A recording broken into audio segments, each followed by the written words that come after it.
Okay, this is the paper technique, and because I can't dip this into the water because the antlers will just flop all over the place, you're gonna have to just throw a little bit of water on the plate before you stick it down.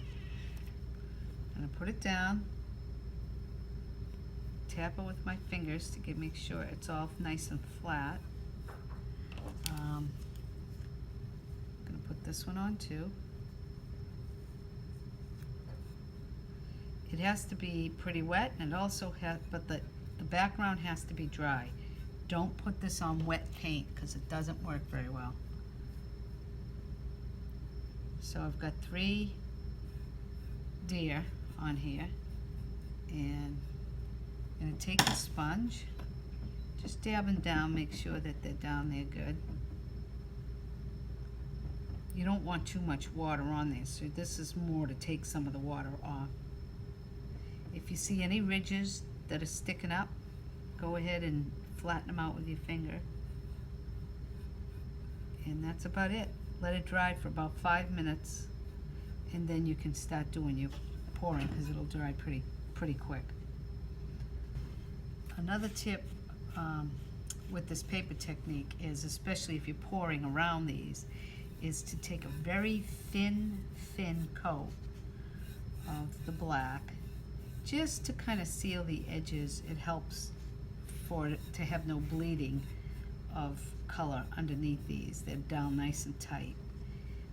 It's not absolutely necessary, but it's just a good tip to do. If I'm pouring this, I do this because it's another step that will keep me from cleaning up later. So that should seal it down pretty good. It's very, very thin, just a little bit. So I'm gonna show you how to do a pour with Fun Strokes, and we're doing this plate here, and we're just gonna use a little bit, add an extra color when we do the mountains, but we're gonna start with the top part. So this is what you're gonna do. You're gonna take all these colors. You can use as many or as little colors as you want. You're gonna take, these are little Dixie cups, 2 ounce. I've only got this one about to here because I'm only going to be using a little bit of the green. Probably need about a teaspoon of water for about that amount. It should be like a consistency of like milk. So you don't want it too thick because it will not pour well. So you want to thin it down. You don't want it too watery, but too watery is better than too thick. So, okay, so this is, you want it like this, about that consistency. Okay, but we're going to put that aside because we're saving that one for the mountains. So now I'm going to add all these colors together. You want a bowl that's kind of wide enough on the bottom so it's not, you don't want to pour it all into another cup. So I use the orange. I've got a little bit of Blazing Saddles, a little bit of brown. I'm going to use a little bit of this, I think it's butterscotch, or it's actually Golden Retriever. And I also got a little bit of taupe. I've got some white. And I've got plenty of color in here mixed up. Okay, now I move it around a little bit, but I don't mix it because I don't want it to be all muddy looking. So I'm gonna get something to put under it so I can pour. Now I want the sky to go this way. So I'm gonna start pouring. I'm gonna start pouring from here.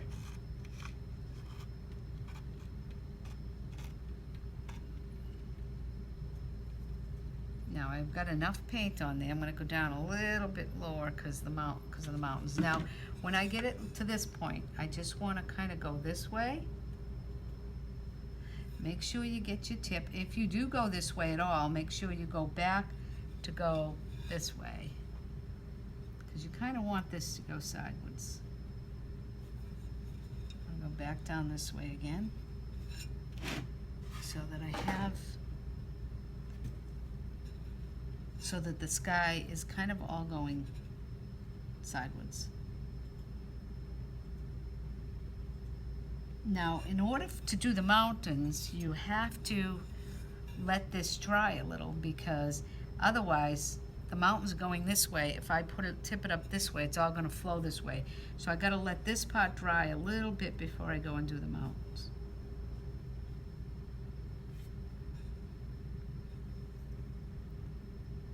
If you see a piece you need to touch, you can touch it. You can add, you know, with your finger, you can just add little spots if you have to.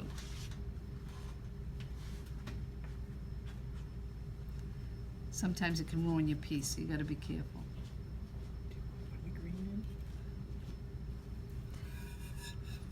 When I'm doing this one here, the sky, now when I do the mountains, I like to add, I'm gonna use all the same colors, but I'm gonna add a color which is gonna be the green, just to make it a little bit stand out different than this here.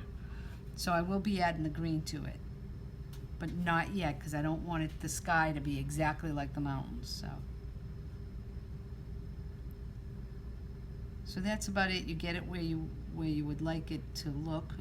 You like the look, and I think this is pretty good. I'm gonna get that big drip off, and then I'm gonna sit it down for a little bit. Sometimes I take my sponge and try to get some of the stuff off the back. Don't paint the back of this plate until after this is all done, because you're gonna make a mess on the back of the plate from the pour. So that should be the last thing you do, even the next day if you have to. So that's what it looks like so far. So now I'm gonna let that dry, only about 5 or 10 minutes. It should be good, and then I'll do the mountains, because I want to get this here flowing this way. Okay, so I've already poured some of these mountains, which I'm gonna do a few more, but I poured them down. So they go down, and I do one mountain, I pour the other one right on top of the other one, the next one, let it roll over the other one. You're gonna see when I do this. I'm gonna add a little more paint in here, because I need more paint.